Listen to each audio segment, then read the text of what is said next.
Pois muito bem, vamos continuar, né? Após nós falarmos dos 7 pecados capitais, né, e explanarmos a partir daí também as virtudes cardeais, cabe-nos aqui fazer quase que um resuminho do que a gente falou.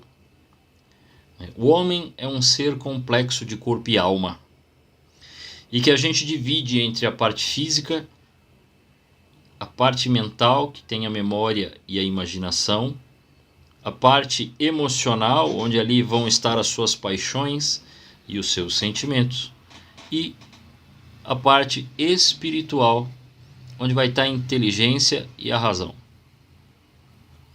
O homem possui, né? Quando eu falo homem aqui, nós estamos falando de humanidade, tá? Ser humano. Aqui não cabe a questão sexo. Tá bom? Desde o início se percebe o básico: a preservação da vida e da espécie e a preservação da vida intelectual. Isso daqui a algumas semanas eu vou retomar esse assunto com mais detalhes. Lembrando sempre que nós somos dotados de desejo, que a gente até mencionou, né? De razão e de vontade. A partir daí,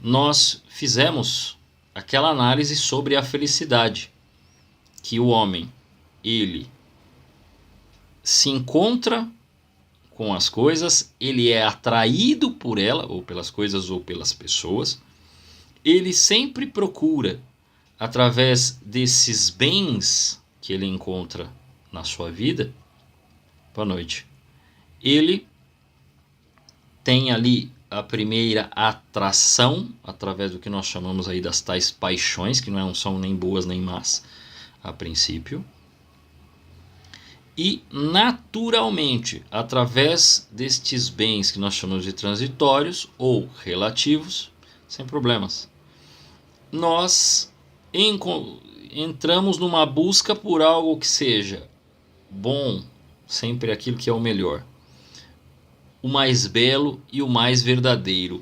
Há dentro do ser humano ele é insaciável, então ele sempre está procurando algo melhor. Que às vezes você tem uma coisa aqui, daqui a pouco você quer algo melhor, daqui a pouco algo melhor, algo melhor, algo melhor. Porque naturalmente nós temos uma tendência para a perfeição, ou seja, uma tendência de não ficar apenas nos bens transitórios. A gente encontra o bem absoluto, ou o sumo bem, ou como nós já sabemos aqui, Deus. Dito isso, também vimos, e vamos ver em breve com mais atenção, a questão do amor, que já que existe essa atração, essa atração é um querer bem, e amar é querer bem, a definição mais simples que tem do amor. Vocês vão ver que para poder explicar o amor nós vamos ter que dividir ele e dar palavras, nomes que são dados em grego e que em português tudo vira amor, Então às vezes você escuta as pessoas falando, isso aqui é amor, mas eu amo, E aí às vezes nos confunde, Então nós vamos ver em breve com essa divisão mais fácil, acho que até será semana que vem. E vai ficar mais fácil o entendimento, porque nós poderemos dizer exatamente que tipo de amor é. Que amor é esse aí? Então de alguns parece muito esquisito, porque parece mais interesse, porque parece mais baseado em coisas externas. O outro parece haver uma profundidade maior, e o outro a gente fala, nossa, isso aqui realmente é amor. Mas por que a gente faz essa diferenciação? É que nós vamos ver, inclusive nós vamos pegar uma passagem bíblica muito conhecida, que é aquele encontro de Jesus com Pedro.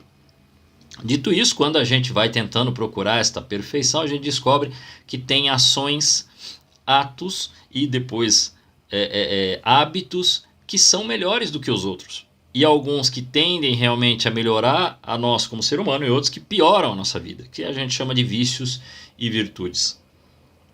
A partir daí a gente pode também dar um outro nome, dessa questão dos vícios, como corrupção, que você não fala de pecado lá fora, Pecado lá fora soa estranho para a cabeça das pessoas, mas quando você fala corrupção, ela entende melhor. Há uma corrupção aqui, ó. A gente até fala, o computador quando quebra, dá um crack, fala, ele se corrompeu, né? Então por quê? Porque está ruim, ele não está fazendo bem o seu trabalho, ou quebrou alguma coisa, algum sistema não está funcionando corretamente, você fala que o sistema se corrompeu. A partir daí, nós mencionamos a questão do autoconhecimento que você deve procurar, né? Antes até de fazer uma boa confissão. Não conseguirá fazer uma boa confissão a pessoa que se conhece muito pouco, porque talvez ela vai chegar para confessar os seus pecados ao padre e ela não sabe exatamente que aquele é pecado. Não é que ela não sabe catequeticamente.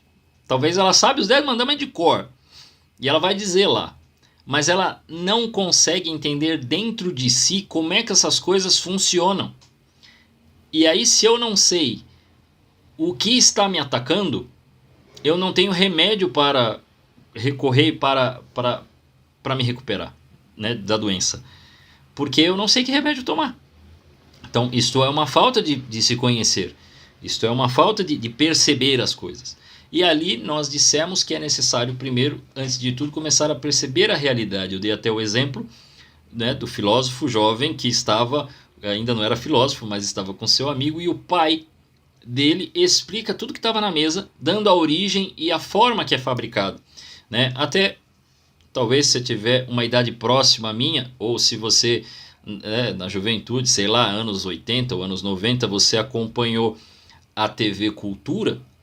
Havia um programa que chama, eu acho que era um quadro dentro de um programa, se eu não me engano era dentro do Rá-Tim-Bum, que o cara cantava, viu como se faz, e eles mostravam todo o processo de fabricação de um produto, desde o início, quem preparava, quem fazia, qual era a matéria-prima, coisa, e o cara ia cantando até o final, né? Então aquilo nos dá uma noção do complexo de um processo, né? Como é que as coisas realmente chegam, para que não aconteça, como disseram que já fizeram pesquisa de perguntar para as pessoas de onde vinha o leite, e as pessoas dizem que vem da geladeira, vem da caixinha, né? E não saber exatamente da onde vem o leite propriamente, né? Como é que ele se forma, da onde que ele se forma, de quem que ele vem, de qual animal vem. Então isso é importante a gente saber. Com isso, a percepção da realidade, a percepção da complexidade das coisas, né? Que as coisas possuem um complexo. O próprio Santo Tomás de Aquino vai dizer para nós o seguinte, que ainda por maior que seja o cientista, ainda deve ser tratado como um grande mistério compreender toda a realidade do olho de uma mosca. E quando você vê realmente, no caso aí a biologia se debruça sobre a complexidade dos animais, como se fazem, quantos são, né, como é cada um, né, os vertebrados, invertebrados, né, modo de vida, alimentação, é uma coisa gigante, né? E nos coloca nessa questão não só de perceber o todo físico, material, mas o visível e compreender ainda o invisível, porque nós percebemos que há uma realidade espiritual, né?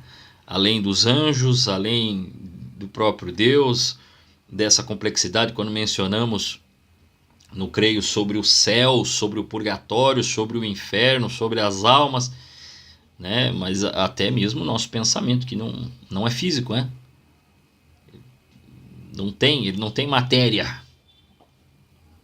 Então isso é incrível pensar isso. E nisso a percepção de si, né? Havia um filósofo já moderno chamado Leibniz, que ele dizia o seguinte, a frase dele é bem legal, bem curiosa, né? Ele dizia assim que a pessoa que colecionasse mais figurinhas seria mais inteligente do que as outras. Figurinhas de coisas, né, relacionadas ao mundo.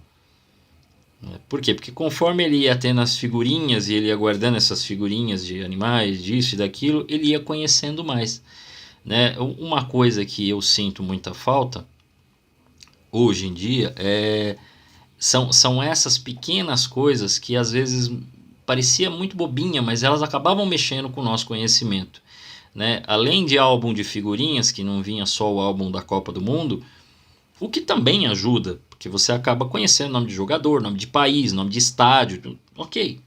Mas tinha muito de outras coisas e outras situações, fora, por exemplo, quem tinha um chocolate dentro desse chamado chocolate surpresa, que tinha lá as figurinhas de animais específicos, né? Então eles faziam por temporada, e aí você sabia, animais da Amazônia, animais da savana, animais... Então você sabia exatamente. Talvez, se algumas pessoas tivessem tido a oportunidade de conhecer esse chocolate, não faria como a mocinha, há uns 3, 4 anos atrás, que teve uma queimada, assim como está tendo agora, direto tem uma queimada na Amazônia, né? E a menina, querendo protestar, desenhou uma girafa no rosto, né? Colocou fogo tal e desenhou uma girafa, né? E o pessoal ficou zoando ela, né? Porque girafa não tem na Amazônia, né? E ela, acho que ela não sabia, e colocou uma girafa no desenho, pintando o rosto, fazendo protesto, ficou meio esquisito, né? Acho que é a falta de ter comido esse chocolate, né? Veja como já ajuda o conhecimento, né? Então, é importantíssimo que você saiba que todas as coisas, elas possuem um princípio ao qual foram criadas, um início, e nisso, se há um início, há um porquê foram criadas, e nisso vai haver uma finalidade, um fim ao qual ela existe, o porquê ela existe, o porquê ela está aqui. Não tem nenhum ser humano na face da Terra que esteja nesse mundo do nada, sem sentido, sem porquê. Tem de haver um porquê, mesmo que nós não saibamos. Mesmo que você pare aí e fale, eu não sei para que eu vim a esse mundo. Tem um motivo. A começar que alguém maior do que você decidiu que você tinha que vir, pensou primeiro você. Então você veio. Então primeiro havia já um objetivo de um amor muito maior que você, que queria você aqui. Então já estamos aí. E nisso existem 3 princípios lógicos que eu gostaria que vocês guardassem. Não preciso, caso queira anotar, anote. Mas são 3 princípios que eles são princípios filosóficos. Mas eles são a base da nossa realidade, se vocês forem parar para pensar, né? Já teve gente querendo negar, dizer que não, que sim, mas se vocês vão ouvir e vão ver que exatamente as coisas são dessa forma. O primeiro é o princípio de identidade, né? Você é você e não vai deixar de ser você. Você, tudo bem, a gente já vai lembrar da nossa identidade, né? Mas exatamente por isso existe um registro de identidade, de identificação. Eu olho para você e sei que você é você, mesmo que você tivesse um irmão ou uma irmã gêmea, né? Porque mesmo irmãos gêmeos eu tenho, né? Primas, elas quando novinhas realmente era muito difícil de perceber, a gente percebia pelo olho, né? Que uma tinha um olhinho um pouquinho mais fechado do que a outra, né? Na hora que ia olhar. Mas caso contrário, dependendo de como estivesse com a mesma roupa, então, meu Deus do céu, você não descobria. Mas, conforme foram crescendo as características, as vontades, os desejos, a forma de falar, a forma de se comportar é completamente diferente. Uma é mais atleta, a outra é mais música clássica, né? Então, são gostos, comportamentos completamente diferentes uma da outra, né? E aí você vê, mesmo que você tivesse um clone, não há nada que diga, né? Graças a Deus isso não é permitido. Mas ainda que houvesse, há uma possibilidade muito grande de ele ter personalidades e vontades diferentes da sua. Até porque a forma de criação será completamente diferente, entendeu? Então não dá para criar algo assim e dizer, olha, totalmente, então é a mesma pessoa. Não, não é a mesma pessoa. Ainda que tenha vindo da mesma origem, da mesma mãe, ou do mesmo gene. Mas uma coisa, A, nós sabemos, né? Fórmula matemática seria A é A e não B. Por que não B? Porque uma coisa não pode ser e não ser ao mesmo tempo. Quer dizer, você é você e não pode deixar de ser você. E todas as coisas, veja como isso é natural. Vocês veem que além de mim aqui, quando vocês olham a imagem, tem outras coisas aqui que vocês conseguem naturalmente diferenciar. Vocês veem a caneta na minha mão, vocês veem a janela, vocês veem o guarda-roupa, a cadeira, e vocês conseguem fazer todas essas diferenciações, porque estas coisas são isso. Você consegue definir e dizer o que é cada uma delas, você consegue, é claro que aí no modo correto, discriminar o que é cada uma das coisas, definir, e graças a essa percepção da realidade você consegue dizer o que é cada uma das coisas. Se fosse tudo igual, ou fosse tudo da mesma cor, ou fosse tudo do mesmo jeito, talvez você falaria, olha, tem ali, o que eu estou vendo é uma imagem bem confusa, porque só há iluminação, mas parece que está tudo igual ali, eu não consigo diferenciar o que é. Mas como você consegue ver que isto é isto e não aquilo. Então A é A e não B. Aí a fórmula matemática. E logicamente, ou é A ou é B. Eu estou indo para a paróquia Nossa Senhora Aparecida numa missa de sábado à noite. Olho para a porta da igreja. Vejo. Parece a Maíra, mas pode ser a Maísa. Ou é a Maíra ou é a Maísa. Não tem o terceiro. A não ser que tivesse uma terceira irmã. Mas aí ou é uma ou é outra ou é outra. Mas não há uma outra opção. Entende? Ou é uma ou é outra. Eu tenho que rir agora. Ok? Porque ou é a Maísa ou é a Maíra. Não dá para ser outra pessoa. Então, isso aí é o que a gente chama de terceiro excluído. O que acontece? Ou é uma pessoa, ou é outra. Ou é, você olha de longe e vê, tô olhando o copo ali. O copo, ou é um copo ou é uma caneca. Mas quando você chega perto, você vê lá, tem coisinha caneca. Tem lá a caneca, aliás, já agradeci sobre a caneca. Agradecendo de novo. Então, você tem estas coisas. Ou é A, ou é B. Não dá para ser uma terceira. Ou é isto, ou aquilo. Não há um terceiro. O que a gente chama de terceiro excluído. Regra do terceiro excluído. Então, é assim que a gente vai diferenciando. Então, quer dizer, as coisas possuem uma identidade ao qual ou ela é isso ou aquilo. E ela não pode ser isso e aquilo ao mesmo tempo. Ela não pode ser uma caneta e uma borracha ao mesmo tempo. A não ser que fosse uma caneta borracha. Que não tem os lápis borracha. Mas aí ele é uma outra coisa. Veja como a gente consegue fazer as diferenciações e as junções das coisas. Obviamente.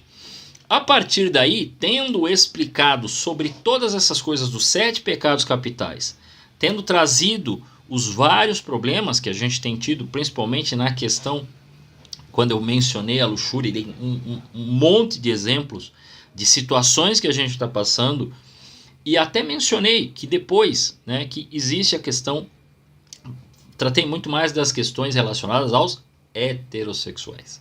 E que vou falar dos homossexuais quando eu mencionar o 6º mandamento.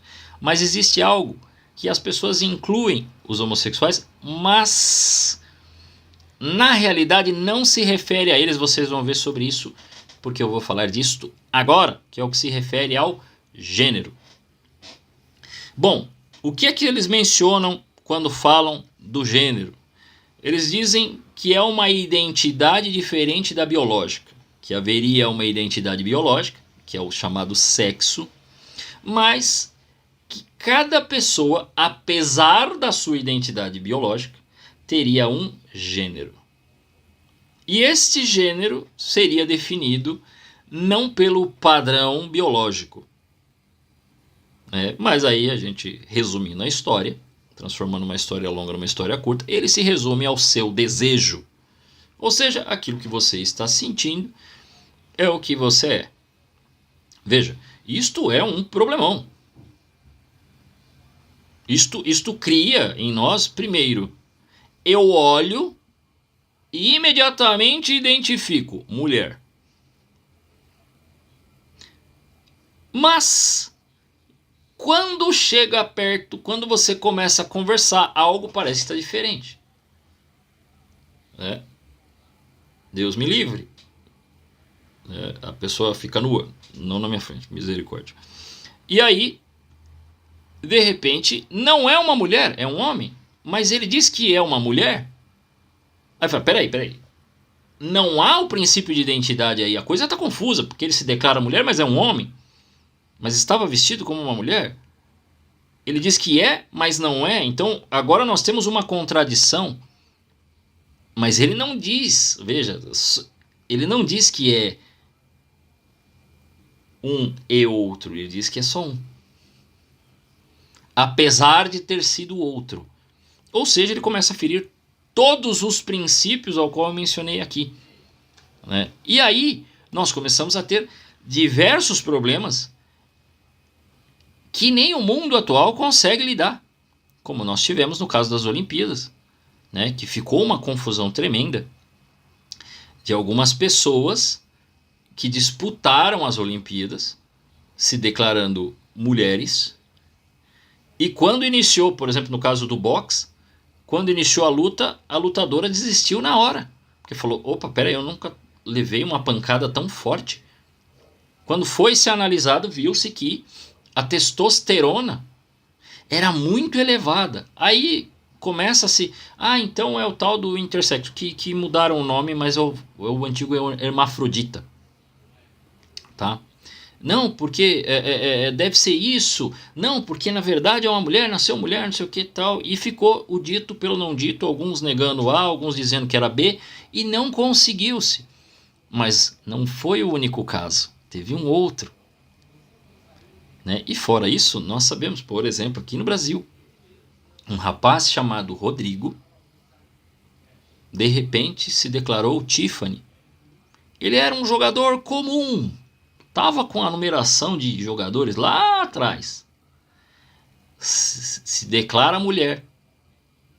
Deve ter feito a transição, não sei se alterou o seu genital, não sei, não faz parte, mas colocou, estava cabeludo, tinha mudado a parte de cima, as mamas, colocou, e estava jogando vôlei agora, não mais no masculino, no feminino, de um jogador desconhecido para o maior pontuador do vôlei feminino do Brasil.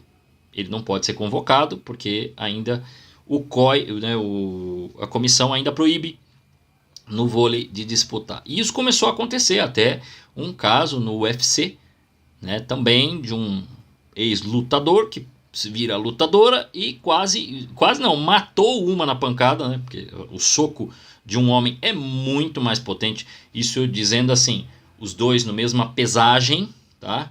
É lógico que se uma mulher de peso pesado enfrentar um cara de peso mosca, ela vai ter um soco mais forte, mas assim, os dois na mesma pesagem, na mesma qualidade física e tal, o homem tende a ser mais forte do que a mulher. Não tem nada de machismo nisso aqui. E aí a coisa se configura, que é o caso que aconteceu nas Olimpíadas. Então, estas coisas vêm acontecendo. E mais, vejam a ironia, depois de tanto se falar do tal do empoderamento feminino, homens estão não só ganhando no UFC, no vôlei, no boxe, agora também estão ganhando em concursos de beleza. Vejam bem. E aí eu estou falando de Miss, tá? Que já tem Miss trans ganhando o concurso das mulheres. Mas não era para as mulheres sumir o mercado? E o pior, o negócio está tão maluco que as mulheres ainda ficam bravas quando a gente fala que um homem está ganhando a vaga das mulheres. A gente ainda sai como errado da história. Nós estamos tentando, tá errado esse negócio. Tá errado esse negócio. E aí as mulheres estão ganhando. Eu não sei qual foi dos países aí que ganhou a mulher, ganhou um homem. Fala lá que é trans, não sei o que e tudo mais. E tá caindo, A gente esperava que fosse. Bom, o que é que está acontecendo espiritualmente? Né? Vocês já viram que eu estou dando esses exemplos e mostrando que nos princípios básicos, lógicos assim da vida, né? Olha, a coisa tem uma identidade. Não, não tem, ó, isso aqui não vale nada. Pera, como assim não vale? Não pode ser o critério? Uma vez na empresa me perguntaram, Leandro, ó, vão colocar banheiro unissex aqui. Eu falei, não é uma boa. Leandro, você tem preconceito? Eu falei assim, eu não diria que o problema é preconceito, eu diria que o problema é outro.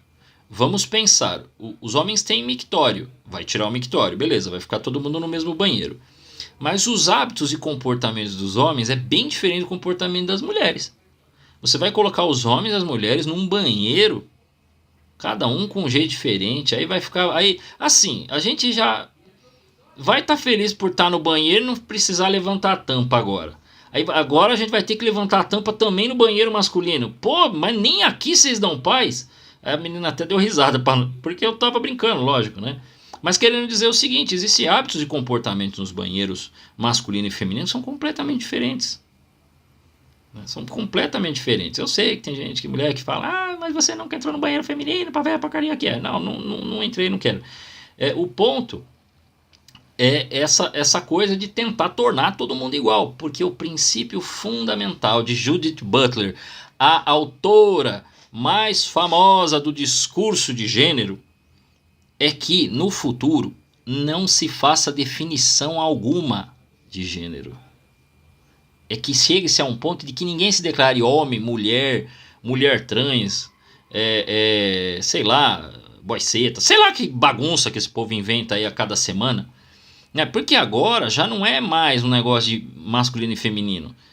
Quem acompanhou isso, na verdade, já é mais antigo do que quem acompanhou ou ficou sabendo da última parada gay que teve. Apareceram algumas pessoas se declarando cachorro, gato, e aí andando igual cachorro e gato, com o seu dono, de coleirinha, com focinheira, com não sei o que e tal, e diz que é muito feliz sendo assim.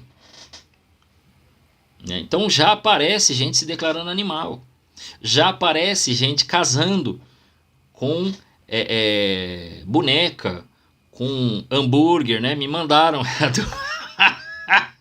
me mandaram lá, a pessoa, acho que a pessoa lembrou porque eu gosto muito de hambúrguer, mas eu jamais casaria com hambúrguer, eu ia ficar viúvo no mesmo dia. Casando com bicho, com coisa, com carro, sei lá, casando consigo mesma. Teve uma mulher, acho que na Itália, casou com ela mesma. Então, começa as maluquices. Isso, e aí vai longe, e aí todo mundo requer o seu pontinho de ai, eu sou oprimido pela sociedade que não me aceita do jeito que eu sou. Porque o primeiro discurso, esse negócio de gênero começou a ganhar força depois de 2015, 2016, que aí o negócio começa a ser falado, aí começa a ganhar força, ganhou mais força aí nos últimos anos. Mas foi depois de 2016. Antes disso ninguém falava assim, simplesmente, eu sou um oprimido, eu sou de um grupo oprimido, triste, que sofre na mão de alguém. Isso era muito mencionado. Eu até me lembro, tristemente, porque detestava o programa, você gostava, respeito, mas eu não gostava não. Principalmente por causa disso, porque a apresentadora do programa sempre pegava o que tinha de pior e exaltava. Eu vi um dia ela ficou exaltando piriguetes. No outro dia ela começou a exaltar a prostituição. Eu falei, essa mulher tem problema, não quero mais assistir essa porcaria. Mas como ela pegava e colocava grupo de pagode, o que a galera gosta, chamou a dupla sertaneja e tal, então chamava atenção, lógico, que era o tal do programa da Regina Casé na Globo. Aí um dia foi uma mulher rica lá, e ela falou, eu vou criar também o meu grupo de minoria, e ela inventou uma graça lá. Aquilo me deu uma ideia, isso em 2012 para 2013. E eu pensei, qual que seria a coisa mais absurda de alguém se declarar oprimido pela sociedade, se vitimizar e... Deixa eu ver se alguém escreveu mais alguma coisa. É uma porcaria mesmo. E aí eu pensei, o que seria a coisa mais besta assim, que eu acho que ninguém vai pensar isso e vai criar a sua minoria. Aí eu pensei e comecei a escrever uma história. Eu tenho essa história aqui, eu escrevi ela em 2013. Tem até hoje, tá no meu pendrive, no meu drive externo. E aí lá eu contava de um rapaz que pertencia a uma geração, que essa geração tem crescido anualmente, chamada Neném. É aquele pessoal que nem estuda nem trabalha, né? O que acontece?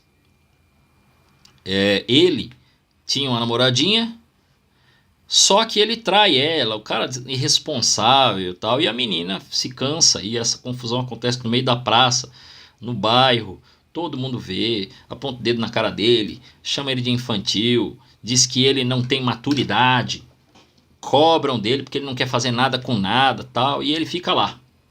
Um cara pega, fala, isso é coisa boa. Chama ele e fala assim, meu, eu vi o que fizeram com você. Você está sendo oprimido porque você quer ser assim como você é e as pessoas não querem deixar a sua liberdade. Pois eu tenho a solução. E começa a bancar a ideia desse rapaz para que, aí eu criei o nome, nem sei se eles usam isso, mas para que se criasse um movimento infantilista. Então é o infantilismo. Esse cara não quer crescer, ele quer ser criança para sempre. Então ele querendo ser criança para sempre, ele não precisa trabalhar. Ele precisa ser auxiliado. Se ele não precisa trabalhar, ele precisa ser auxiliado por quem? Pelo governo. O governo tem que dar uma renda para ele e ser como o pai dele. Então aí eles começam, né, depois do movimento que eu chamei de, a princípio, de movimento dos meninos mimados pelas mães. Depois vira o movimento dos meninos e meninas mimados, porque as meninas começam a entrar também, né? Porque só vai ficar só os homens. Não, as meninas também querem, né?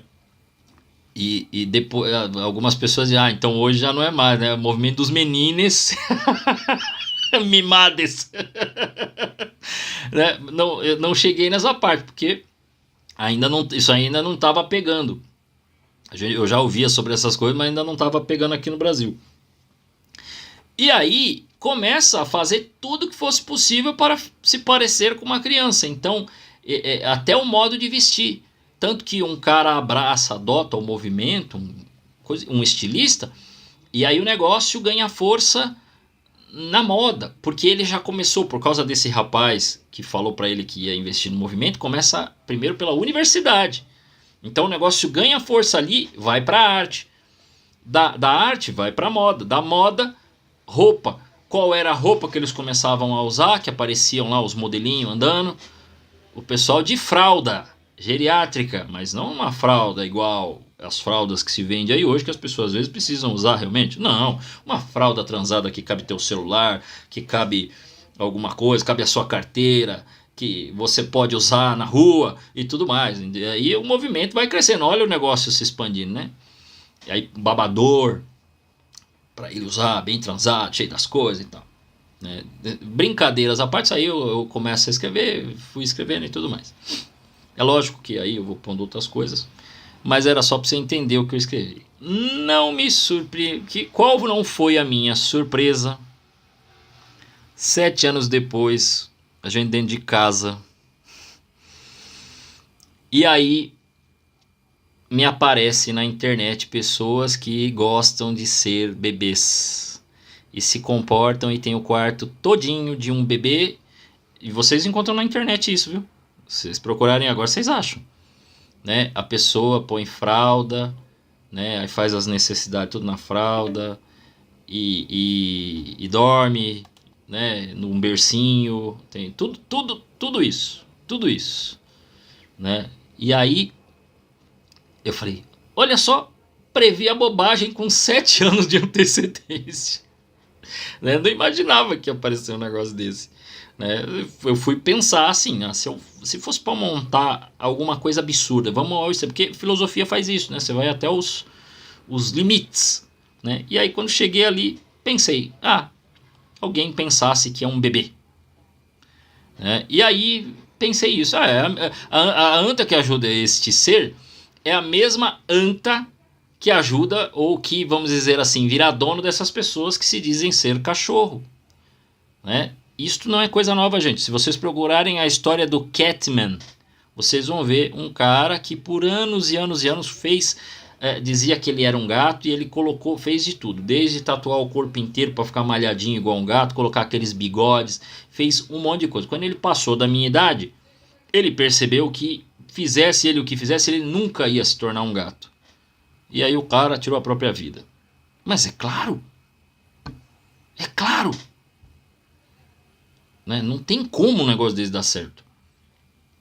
Da onde vem isso? Qual é a origem disso? A origem disso é minha análise, isso é uma análise minha, eu não vi com ninguém, não conheço. Eu sei que hoje em dia já tem gente falando, indo da mesma ideia, mas essa eu peguei de ideias separadas, que é o que eu vou trazer aqui, e que eu acho que tem um pouco de novidade minha.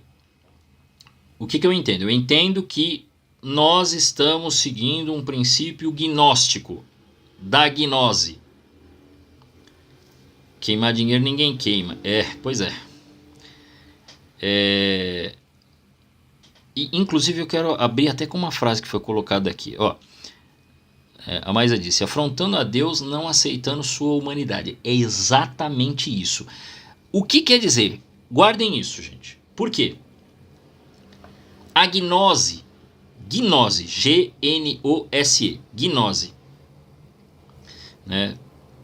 Ela é uma heresia dentro da igreja, mas ela não é só uma heresia, porque ela não é um movimento que começou na igreja. Ela já aparece no primeiro século. São Paulo teria encontrado, e ele menciona lá numas cartas, cuidado com essas ideias estranhas. João, já falando, tem muitos anticristos aí, então tem umas ideias meio atrapalhadas, né? E o segundo século também, e também. Alguns livros apócrifos são considerados gnósticos. Ela é uma seita, uma ideia que teria vindo de ideias esotéricas orientais, né, egípcias, né, e de outros locais, junto disso, com um neoplatonismo misturado com essas coisas, e que parte do seguinte princípio espiritual, transcendente, né? Ou também podemos dizer maniqueísta, tá? Que aí também fica conhecido por alguns aqui que já ouviram esse termo maniqueísta. O princípio seria o seguinte: existe um Deus que criou todas as coisas, e todas as coisas perfeitas, o mundo das formas, o mundo das coisas belas e perfeitas que deveriam ser feitas. E criou todas as almas, e junto disso todos aqueles grandes seres ao quais seriam pequenos deuses. Daí, um Deus menorzinho, que ele criou, quis criar seu universo, quis criar o seu mundo, e teria criado o universo ao qual nós conhecemos. Por quê? Porque ele usou um negócio que este Deus perfeito e bom e maravilhoso não criou, que ele criou a matéria. Ao ver a matéria, todos os deuses perceberam que aquilo era imperfeito, que aquilo conduzia a uma queda, que poderia tender a um mal, a uma ausência, né? No sentido mal, no sentido de falta de algo.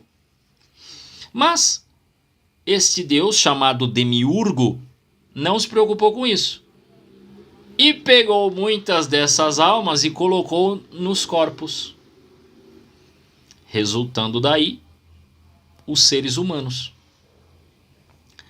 E então, na realidade, o que acontece é que o ser humano está aprisionado dentro de sua alma. Quer dizer, está com a sua alma aprisionada dentro de seu corpo, né? Ou seja, nós estamos presos dentro desse corpo aqui, né?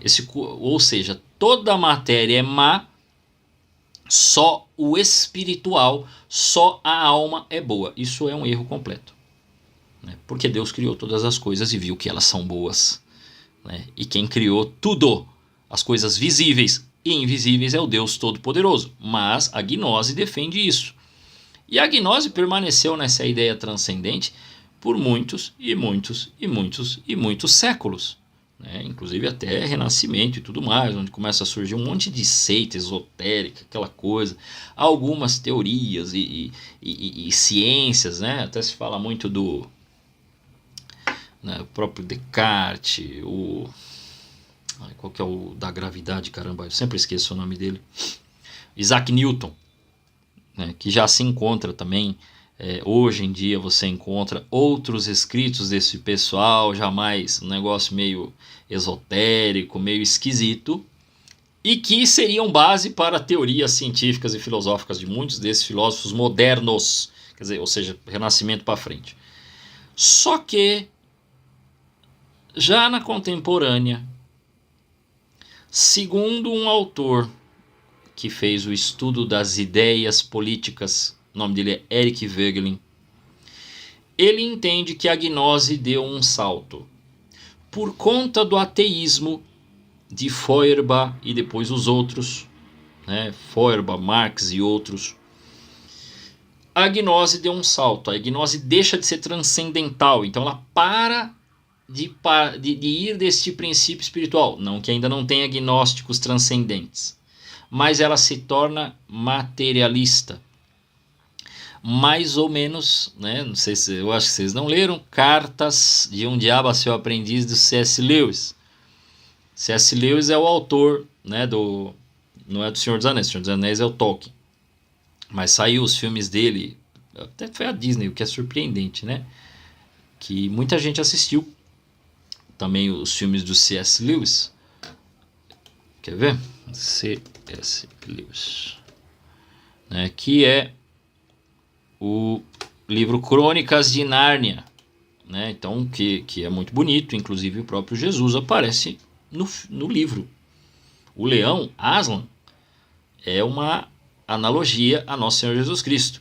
Vocês sabem disso. Assim como O Senhor dos Anéis é o livro mais católico que tem, né, de ficção. É um livro católico. Se vocês não sabiam disso, agora estão sabendo. Tá? Né? Porque o Tolkien, inclusive, ficou muito bravo com C.S. Lewis, porque ele falou: você não deu o passo. Você não deu o passo. Né? Qual que era o passo? Se tornar católico. Ele continuou, acho que, anglicano. Né? Mas o Tolkien era muito amigo do Lewis. Então,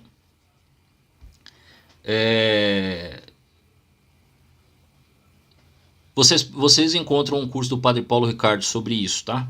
Aí vocês vão ver certinho sobre o Senhor dos Anéis. Não tem analogias, mas o que tem é homens pequenos diante de um mundo muito grande, que eles têm uma missão maior do que eles podem suportar, mas a providência divina os leva até a missão. Mesmo que se fosse apenas pelas suas forças, eles não conseguiriam. Então é aí onde está a base católica da coisa. O valor do sacrifício. Tem talvez o melhor personagem masculino, que é o rei, né? O amigo lá deles que os acompanha, que salva tudo ali. Né? É porque as pessoas ficam muito preocupadas com assim, mas tem dragão, tem bruxa, tal, mas não é isso. Isso aí são elementos que isso daí passa. Todo mundo sabe que essas coisas não existem. Né? Mas o importante é o contexto da história, para onde ela te leva. Mas vamos voltar para a gnose. Então a gnose tinha essa ideia transcendente. Qual que é a ideia agora? Após o ateísmo e com todas as ideias, né, de sociedade, política e ideológica. É a de que é necessário fazer a história aqui. Então não há um Deus mau, porque eles não acreditam em Deus. Então há um sistema mau que tem que ser derrubado, para que todos os homens estejam livres. Então ela dá essa virada já na idade contemporânea. Então sai o demiurgo, entra o sistema. Sai a alma, porque a alma simplesmente é analisada como uma mente, né? O que está na nossa cabeça, que a gente pensa, não é material, então é a mente, né? O que está na mente e tal. Mas é libertar o homem dessa alienação para que ele seja livre, e então nós fazermos o mundo melhor. É como se houvesse uma força no ser humano possível para fazer o mundo melhor. Não é possível a nós. A gente vem falando aqui de mudança interior. É extremamente difícil você mudar você. Pensa agora você mudar o mundo inteiro. A dificuldade que é, a quantidade de contradições e situações. Mas é a partir disso que se começa a pensar dessa maneira, de mudança de mundo. Que aí a gente pode dar a partir de Revolução Francesa, que aí começa realmente grande sanguinolência, o negócio começa a ficar extremamente difícil para o mundo em relação às guerras e brigas e tudo mais. Tudo por quê? Porque nós queremos fazer um mundo melhor. Desde que começou a fazer esse negócio do mundo melhor, a gente está fazendo o mundo cada vez pior. Porque agora todo mundo acha que tem a ideia perfeita para salvar o mundo. Ou seja, o mundo não cabia inteiro na nossa cabeça. Agora as pessoas acham que cabe e querem criar um sistema perfeito. Olha o demiurgo aí. Ou vencer o demiurgo e virar alma, né? Para fazer esse mundo melhor. Onde o gênero entra nisso? Bom, nós falamos o que era a princípio, que as almas estavam aprisionadas dentro do corpo. Não lhes parece estranho, então, vai ficar agora muito claro, uma pessoa que diz assim: eu sou um homem aprisionado no corpo de uma mulher, ou o contrário, eu sou uma mulher aprisionada no corpo de um homem. Que eles falam isso. Eu já ouvi isso deles, de pessoas que adotam o tal do gênero, que fala, não, mas você fala, mas você tem o corpo de homem. Então eu estou aprisionado porque minha alma é feminina, porque eu sou uma mulher, só não sou fisicamente. O que ele está dizendo? Aí que eu falei lá, lembrem da frase da questão de negar a humanidade, quer dizer, o biológico não serve para nada. O biológico é a matéria, e a matéria é má. É aí que está o problema do gênero. Ele nega toda a criação. Então o problema aí é de quem colocou tua alma nesse corpo. Quem errou foi Deus. Não é a pessoa que está errada, é Deus que errou.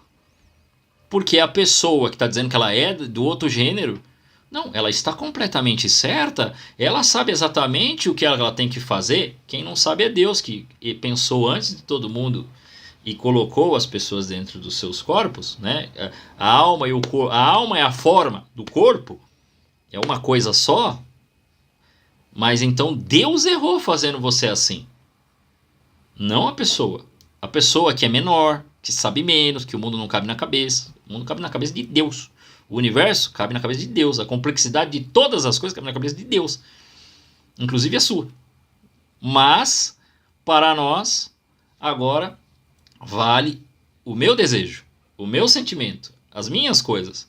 Por quê? Porque agora eu inverti. O Deus sou eu, não ele. Essa é a virada.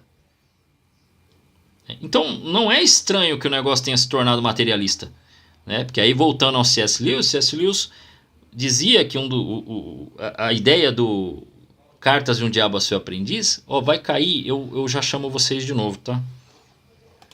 Porque eu vou gastar acho que mais 10 minutos para terminar, não mais do que isso, vai cair agora, inclusive. Eu não vou gastar mais de 10 minutos para terminar aqui. E aí eu explico a virada do C.S. Lewis. O que o C.S. Lewis fala sobre o tal do diabo, O que o diabo fala para os seus amigos. Bom, então, aí é importante a questão do livro, Cartas de um Diabo a Seu Aprendiz. E nesse livro, C.S. Lewis conta a história, de um modo, é lógico que é uma historinha, como se houvesse no inferno a faculdade dos tentadores. Então o sobrinho dele agora está fazendo faculdade para que ele se torne um demônio tentador. Então eles têm nomes, Screwtape, tem os nomes em inglês lá, ou Fitafuso, que é tradução meio esquisita. E aí esse mais velho orienta o mais novo como é que ele tem que fazer. Então toda a história se refere ao estágio do rapaz, do demoninho jovem, para conseguir fazer uma alma se perder. É bem divertido, porque isso aí foi C.S. Lewis escrevia na... Isso eram pequenas histórias contadas no jornal, né? E é legal porque C.S. Lewis percebe, e é muito legal assim essa inteligência dele, no sentido de ver como é que a gente é tentado. Então você lê e fala, olha, é verdade. Às vezes a gente é tentado dessa maneira. E a gente não percebe. A gente acaba vendo as coisas de uma forma deturpada e a gente não percebe. Então é muito legal o livro. E aí é uma segunda história. Que esse cara, ele era um professor. Ele é um professor aposentado agora. Da faculdade. Mas ele é chamado para um chá, uma convenção e tal. Coisa de inglês, né? Chá. E aí foram lá e ele começa a fazer um discurso. Primeira coisa é que ele começa a defender a democracia. Fala assim, que palavra boa que nós aqui no inferno inventamos. A segunda coisa, ele começa a falar assim, hoje algumas coisas estão difíceis, mas nós estamos criando um produto novo que logo, logo vai estar por aí. Que é chamado de bruxo, que é um negócio de ideia transcendente, porque ainda que ele não seja um cristão, ele acredita no transcendente, porque ele acredita em algo espiritual. Mas ó a virada. Não. A gente já tentou o ateu. A gente já tentou isso. Não, agora nós vamos pro bruxo materialista. Né? Quer dizer, que é o que a gente tem hoje. Que tem gente tentando, né, fazer coisas transcendentes ou ideias transcendentes apenas com um materialismo, né, uma autodivinização a partir do complexo da pessoa. Então, esse é o grande problema que a gente tem hoje. Nós estamos, né, simplesmente fazendo uma autodivinização no discurso. Não é só, né, um ditador, que aí ele dita todas as regras, tal. Isso é uma autodivinização, logicamente que é. Ele dita as regras, ele define que pode, o que não pode e tudo mais. Isso é uma autodivinização, porque quando você também escuta o discurso dessas pessoas, é extremamente arrogante, né? Não está preocupado com liberdade de ninguém, atropela tudo. Mas, da nossa boca também. Quando você começa a ver essas pessoas que veem toda a sua realidade, sua constituição física. E logicamente, gente, vocês sabem qual é a estatística de pessoas que realmente possuem a tal da disforia de gênero? É zero, isso é no mundo, tá? 0,004% que tem disforia de gênero. Quer dizer, uma pessoa, né, no caso, um homem, que não consegue realmente se ver como homem. É um número muito baixo. E por isso que eu digo e reforço, isso não tem nada a ver com homossexualismo. Porque o homossexualismo, seja homens e mulheres, ou mulheres, eles continuam dizendo que são homens, elas continuam dizendo que são mulheres, mas gostam, têm um desejo pelo sexo dele. Né? O homem olha para um homem e ele tem desejo por ele. Não tem nada a ver com o tal do gênero aí. É que, como isto politicamente facilita o trânsito e cria mais confusão, esse pessoal acaba entrando achando que está sendo beneficiado. Mas como eu disse, a autora principal, tem outras, mas a autora principal, a Judith Butler, e outros defendem que tem de chegar um momento onde não tem mais gênero, onde não tem mais essa coisa de se preocupar se é homem ou se é mulher. Ou seja, você tirará completamente a função principal do sexo. Por quê? Se você não tem definição de sexo, como é que você vai ter filho? Você não vai. Uma das brigas, né, hoje em dia, aqui no Brasil ainda não aconteceu. Lá fora, tudo que eu contei da questão das mulheres perdendo espaço, lá fora as feministas já perceberam. Lá fora, você às vezes você encontra, se procurar, briga de feminista com trans.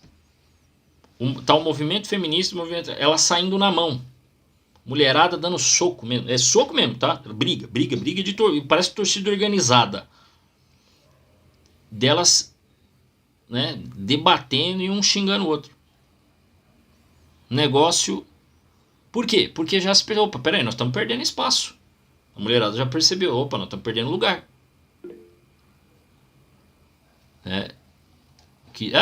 Deve ter, né? Avião, ônibus, carro, pode ser, provável, né?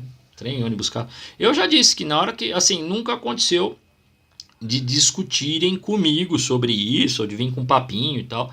Mas no dia que isso acontecer, eu vou dizer assim, você não está me tratando, porque a pessoa vai falar, ai, você não me chamou de, você não falou, como é que é?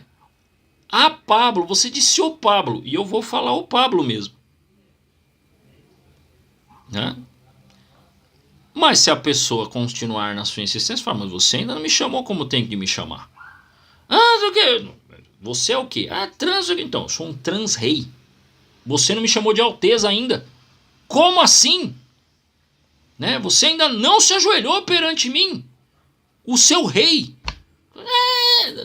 Como assim? Peraí, um súdito falando dessa maneira com o seu rei, né? Você pode achar que você é não sei o que, eu acho que eu sou o rei do mundo, porra. Desculpa. Não, o pessoal vem com essas coisas, né? Então não dá, não tem como. Então agora eu acho que eu sou o rei do Brasil, do mundo, e acabou, né? Trans-rei.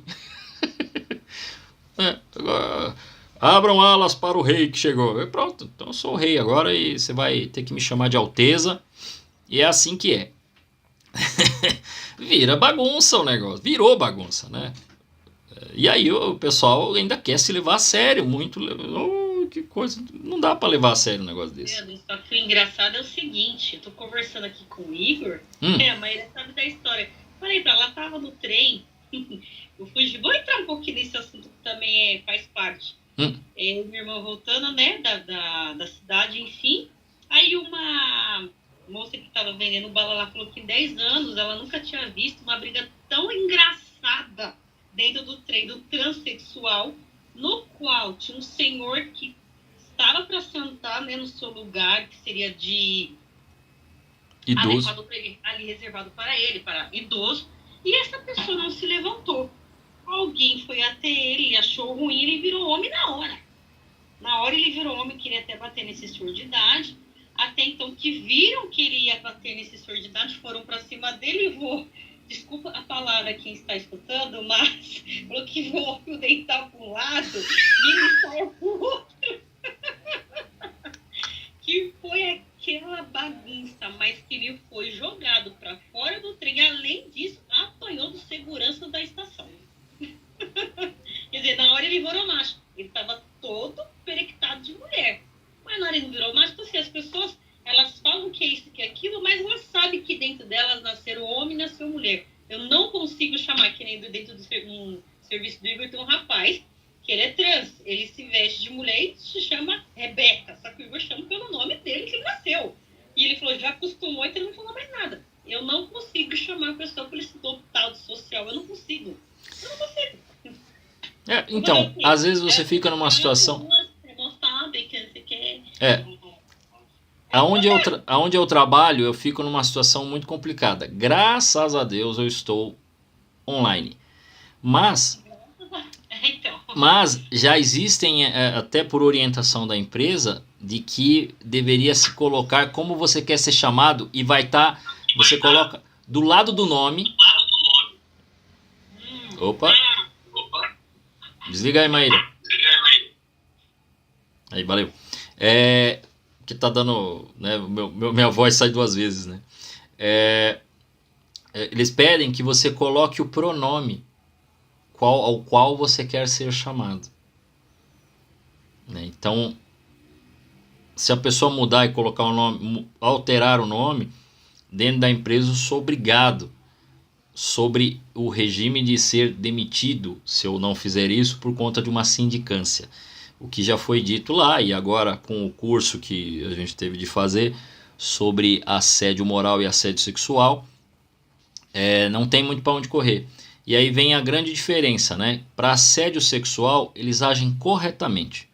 Vamos lá. Como é que eu sei que eu pequei? Não é porque eu fiz uma coisa errada, porque eu poderia não saber que eu estava errado, mas havia uma intenção minha de fazer. Ok? Então, se havia uma intenção minha de fazer um mal, eu agi de modo ruim, então aí eu cometi o pecado. Quando eles explicam, isso no curso da empresa, o assédio sexual, eles explicam corretamente. Qual era o caso que eles deram? O caso de uma moça que foi para um happy hour. Ela estava com uma roupa, uma saia um pouco mais curta. Um cara que era conhecido tenta atrevidamente se aproximar. A princípio só conversando, normal, ela dá um corte e tal, mas ele tenta pôr a mão nela. Ela fica intimidada, talvez até pelo cargo do cara. Comenta com a amiga fala, será que não é porque você tá com a roupa curta? Isso é um erro. Tem nada a ver uma coisa com a outra. Né? O cara está errado. Ninguém deu a liberdade para ele pôr a mão na pessoa e não adianta você ficar falando. Ainda que, na análise depois nós dissemos, olha, poderia ser uma questão de causar um desejo sexual do outro, mas é o departamento, aí é outra coisa. Depois a gente fala disso, não estava vestida corretamente. Tá, mas isso não justifica um outro pecado acontecer, né, de uma má intenção de um sem vergonha de pôr a mão em alguém. Ele errou. Mas, como a menina pergunta, ela fica com aquilo na cabeça e fica intimidada. Não, o cara cometeu um assédio sexual. O cara está errado. Ponto. Então, aí, eles explicam, olha, não é justificado o homem ter a sensação de que ela está se deixando porque ela está, sei lá, com roupa curta, né? Tivesse pelada, pronto, né? Então ele não pode partir desse princípio de que, pela sensação que eu tenho, então ela tá dada para mim, eu posso pôr a mão onde eu quiser. Não, está errado. Então eu achei, aqui a empresa acertou. Só que, quando vai falar de assédio moral, inverte. O que você fala não importa. O que você pensa não importa. O que importa é como eu me sinto diante do que você diz. Aí acabou. Porque você pode sentir o que você quiser. Eu posso falar uma frase aqui e você achar que eu estou sendo extremamente grosseiro. E eu não estou. Né? E aí, o que justifica? O que vai valer? Vai valer a sua sensação. O que cria uma intimidação em todos os funcionários. Porque eu pensei, peraí, se eu estivesse trabalhando presencialmente, eu ia entrar mudo e sair calado. É lógico, né? A gente sabe, por exemplo, eu sei que a minha equipe não é tão idiota quanto quem criou o curso. Mas, para e pensa. Para onde vai um negócio desse? Para onde vai isso? Né? Porque se vale a sensação, não vale a intenção, quer dizer, é lógico, agora vamos lá, é lógico que pode haver frases realmente de intenção ruim, todo mundo percebe. O que é que quando é que você percebe que existe uma intenção ruim? No contexto. Uma coisa é uma pessoa fazer uma piada, você vai no clube de comédia, o que o cara vai fazer? Vai contar piada. Ele pode contar piada do que for. Não adianta você ficar bravo, é piada. Porque já está escrito, já está no negócio. Agora, se eu começo a fazer comentários desrespeitosos, com ironia e tal, você percebe pelo contexto que eu estou te destratando, seja aí qual for a coisa. Né? É lógico que dependendo do comentário que eu fizer, no contexto da coisa, tu percebe. Quando eu mencionava lá numa das primeiras aulas, que eu falava assim, as coisas têm, quando você vai ver, ela tem referente, né? Significado e referente, quer dizer, as coisas têm um nome, tem um porquê e tem ele na realidade. Se eu utilizo a palavra amarelo, o que é amarelo? Amarelo pode ser uma cor. Aí eu falo, não, mas no caso é o meu cachorro que chama amarelão. Então, você precisa do contexto para ter o significado. Aí vê-lo na realidade. Agora, sem o contexto, como é que você vai pegar e vai simplesmente dizer que é isso, que é aquilo? Né?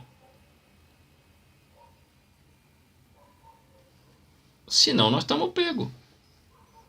É por isso que aí começam a surgir leis que vale o depoimento, não vale mais nada. Não tem como. O depoimento vale mais do que a prova cabal.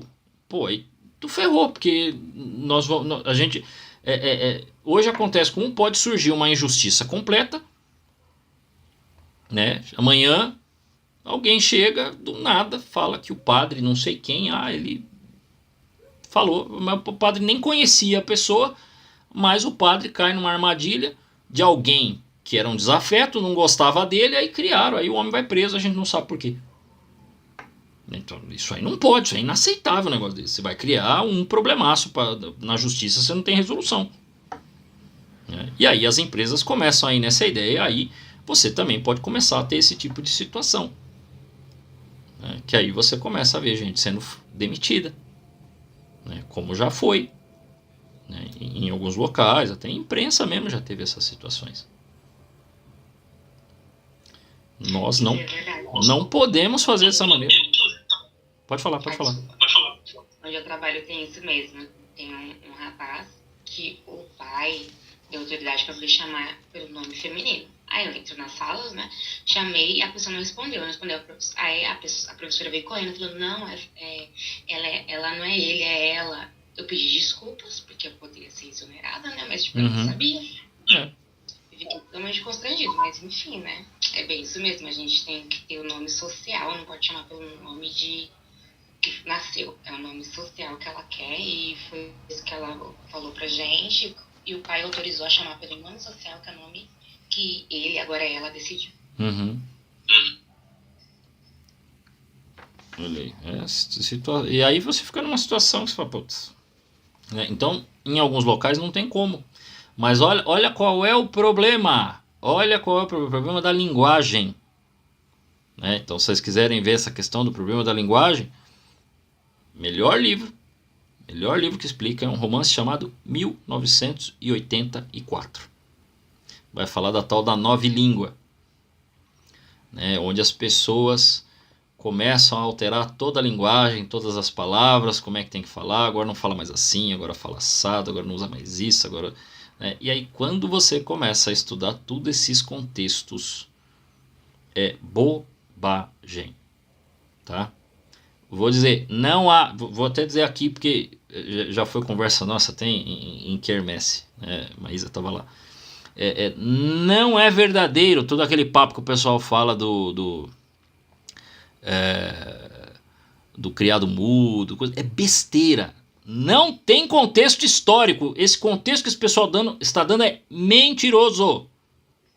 Não está certo aquilo não existia. Não existia um criado que ficava calado do lado. Não tinha isso. Isso é maluquice desse pessoal. Não pode falar. Que mancada. Que é uma agressão aos mancos. Aí, imagina, aí você começa a reduzir todo o vocabulário, porque a cada momento se você falar desta maneira, se você fizer desta maneira, alguém vai se ofender. Se você falar esta palavra, alguém vai se ofender. Então vamos fazer o seguinte, vamos ficar todo mundo deitado, porque as pessoas que não podem nem andar, nem ficar sentadas, as pessoas que são tetraplégicas, vão ficar incomodadas, porque a gente anda. Então ninguém mais pode levantar da cama. Não faz sentido um negócio desse, gente. Então nós chegamos num ponto que nós podemos chegar num exagero desse. Não pode dizer essa palavra porque alguém vai se incomodar. Depois não diga essa porque senão vai ofender. Não pode sorrir para não ofender o banguelo. Sim, o tom, às vezes é o tom da voz, mas a pessoa pode usar de ironia ou pode falar, Porque acreditem, gente, tem gente que parece extremamente mansa, super legal, super acolhedora e na hora da garfada, a garfada é mais dolorosa do que gente que fala firme. Então temos que cortar, todo mundo corte o cabelo, porque os carecas estão todos chateados, porque não tem cabelo. Então não faz sentido um negócio desse.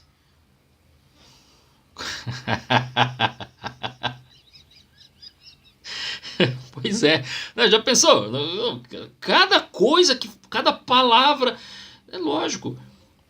O que nós Como é que nós cristãos nos comportamos a partir disso? Eu sempre costumo comentar uma coisa aqui para completar e finalizar esta aula de hoje, porque senão nós vamos longe aqui e acho que aqui já está bom, acho que já está bem explicado.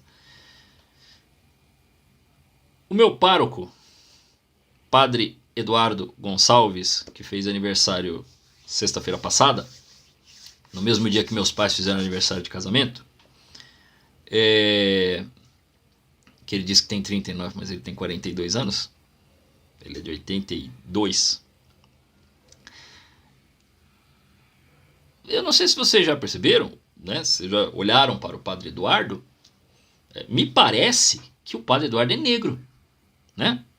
Como meu papai. Não sei se vocês já perceberam. Vocês já perceberam que ele não fala de racismo no discurso da homilia? Por quê? Poderia. Por que ele não fala? Pelo seguinte, meus irmãos, que tem uma coisa que o Evangelho nos ensina, e está lá nas palavras de Paulo. Depois... É lógico que ele é negro. O Padre Eduardo é negro, sim. Ele, a mãe, a irmã, a prima dele que canta pra caramba, tudo, família dele inteira, né? Depois de nosso Senhor Jesus Cristo ter salvo a humanidade e surgir a igreja, não existe mais grego, não existe mais judeu, não existe mais pagão, não existe mais... Existem todos filhos de Deus e devem fazer tudo em todos. Então todo mundo tem o dever de se respeitar. Eu preciso olhar para o próximo e ver uma pessoa, um filho de Deus. Ponto. Acabou. Princípio do respeito. Entender que você não é igual a mim, eu não sou igual a você e pronto. E aí, é lógico, a gente vai se conhecer, a gente vai talvez brincar um com o outro, a gente vai fazer piada, não sei o quê, e é lógico que eu vou descobrir coisa que um dia você vai chegar para mim e vai falar assim: Leandro, não gostei dessa brincadeira, pô, não faço mais. É a gente aprender e respeitar o limite de um do outro, né? Ao lidar também com as pessoas de fora, com não cristãos, eu não vou chegar e desmerecer ou acabar, sei lá, só porque o outro tem uma outra religião. Não vou fazer isso, porque eu não quero que ele faça isso comigo. Então, princípio do respeito. Não faça com os outros que eu não gostaria que fizessem comigo. Mas eu vou exigir respeito à minha fé. Ponto. Ninguém vai desrespeitar, eu também não vou desrespeitar. Ah, mas como é que acontece? Bom, eu vou continuar meu trabalho de evangelização. Eu vou continuar dizendo que eu estou no lugar certo. Eu vou continuar dizendo, se ele vier para a igreja, que ele está no lugar errado. E se ele me perguntar. Agora, se ele não me pergunta, se ele não está pedindo minha opinião, como é que eu vou chegar nele e já vou destratá-lo? Né? As nossas relações são diferentes de relações de outras épocas, onde você entrava em local... vamos matar. Não, as coisas não se resolvem dessa maneira, como já houve em outras épocas. Hoje, você tem... A coisa vai no relacionamento do dia a dia. E não adianta, né? E vocês sabem disso, né? Não precisamos nem falar só da questão da religião, mas em questões onde você começa a insistir demais para a pessoa sobre um determinado assunto, aí é que a pessoa não quer largar. Aí é que a pessoa fica teimosa mesmo e fala assim: não concordo, agora que eu vou discordar de você. E aí você não consegue mais, porque a pessoa se fecha. Então não adianta criar esse tipo de coisa, não adianta a gente, né, também querer forçar.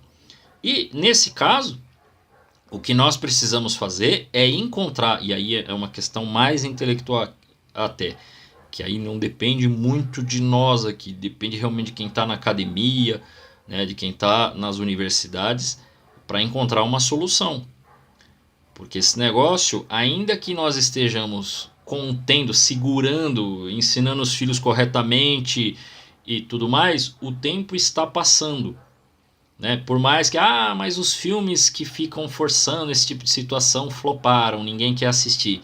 Mas o que acontece? Conforme passam as gerações e isso se apresentar como uma medida revolucionária, legal, né, que rompe com os padrões da sociedade, que pega você, meu jovem, que aí você tá alienado, que nem seu pai, sua mãe, do quê? gerações futuras podem aceitar com mais tranquilidade. Então, o tempo é curto, nós temos que virar esse jogo de algum modo e ver como fazer com que essa linguagem seja banida, mas sem banir as pessoas. Aí vem a dificuldade. Essa é a dificuldade, né? E que a gente não tenha, né? Que a pessoa não vá criar uma demissão de funcionário, como no caso da Maíra, porque errou meu nome. Putz, né? Mas eu não sabia, né? Mas já aconteceu da pessoa não saber. Inclusive, no código da empresa que eu trabalho, se eu errar o pronome ou errar o nome, é considerado que é um erro completo. Não é do tipo assim, não, você errou, mas mesmo que você não sabia, você está errado. Caramba, não tem nem tempo de recuperar. Quer dizer, veja como já está afastado do evangelho. Primeiro, desconsidera a intenção. Segundo, não tem perdão, cara. Você não tem perdão. Porque não tem cristianismo nenhum nesse negócio. E aí é olho por olho, dente por dente. Então eu me senti ofendido, então você tem que ser agredido. Perder o emprego, ser cancelado, ser jogado fora. Você é um pária da sociedade, você não presta. A diferença do evangelho é que no evangelho a gente vai ter que lidar com as nossas dificuldades, com os nossos comportamentos, né, um com o outro, e vamos ter de lidar com isso. Essa é a luta que nós temos. Espero que tenha ficado claro. É por isso que nós precisamos só compreender os limites do respeito, né, do bom convívio, né, do lidar um com o outro, do respeito à diferença, né. Eu sei que vocês lidam também, né, com escola, se bem que não, né, mas vocês têm filhas aí, né, em escolinha. Eu acho que a Sol lida com crianças, então aí às vezes vem uma criança diferente, né, comportamento diferente, situação de vida diferente, aí tem com TDAH, e aí vai ter que aprender a lidar. Isso sim é incluir, isso sim vem pra cá. Eu tenho, né, da minha comadre, o filho dela, o meu afilhado tem TDAH. O mais velho tem uma deficiência física severa, que ele não dobra o joelho. Então ele inclusive foi muito tempo apoiado pela ACD. Muitos autistas, segundo a Sol. Tem muitos autistas lá. Então, essas coisas a gente vai aprender a ter que lidar. Isso é importantíssimo. São pessoas diferentes, são comportamentos diferentes. Tem a Bárbara, tem autista na sala dela, na sala do Isaac e do Lucas. E aí a gente tem entre os nossos amigos aquele que é mais assim, que é mais falador, que é mais quieto e tal. A gente não aprende a lidar com isso, nós vamos ter de aprender essas situações também. Mas, por conta da fé que nós temos e de compreender que a pessoa que eu olho é um filho de Deus, mesmo que ele não seja cristão, mas é um filho de Deus, foi criado por Deus, está ali. É claro que eu quero que ele abrace a fé, e essas pessoas também. É claro que eu quero que todos se salvem. E por querer que todos se salvem, eu preciso acolher, não afastar. Se eu começar a afastar, eu posso ter sido o obstáculo para a salvação dessa alma. Então, esse discernimento que eu preciso ter. Qual é o respeito que eu preciso dar para as pessoas para eu não ser um obstáculo para a salvação e para que Jesus chegue a esta pessoa e essa pessoa seja salva. Agora, quando eu começo a criar um monte de obstáculo e situação... Então, é lógico, a gente vai falar mais para frente sobre isso. Nós vamos chegar no 8º mandamento, e aí a gente fala um pouco sobre a liberdade de expressão. Mas eu já adianto a vocês que assim, é claro que eu falei da pessoa aí, eu vou para o negócio de piada, o cara vai contar piada sobre tudo. Então, eu estou sabendo a regra do jogo. Agora, as pessoas precisam entender que não dá para falar tudo e todas as coisas como eu penso, do jeito que eu quero, sendo super sincero e tudo mais. Isto não cabe, tá? Então, a própria fé da igreja mostra que eu não posso falar tudo que eu penso, como eu quero, entendeu? Porque a verdade, ela necessita de um outro elemento, até para dizer a verdade, hein? Até para dizer, mas isso é verdade, Leandro. Não, mas calma, você não pode dizer a verdade assim. Aí não vai conver, ela pode vir de um modo muito ruim, e aí você vai perder o que você poderia ganhar, né? Então, isso é o que a gente precisa discernir para poder agir corretamente na nossa vida, mas nós vamos chegar lá, tá bom, gente?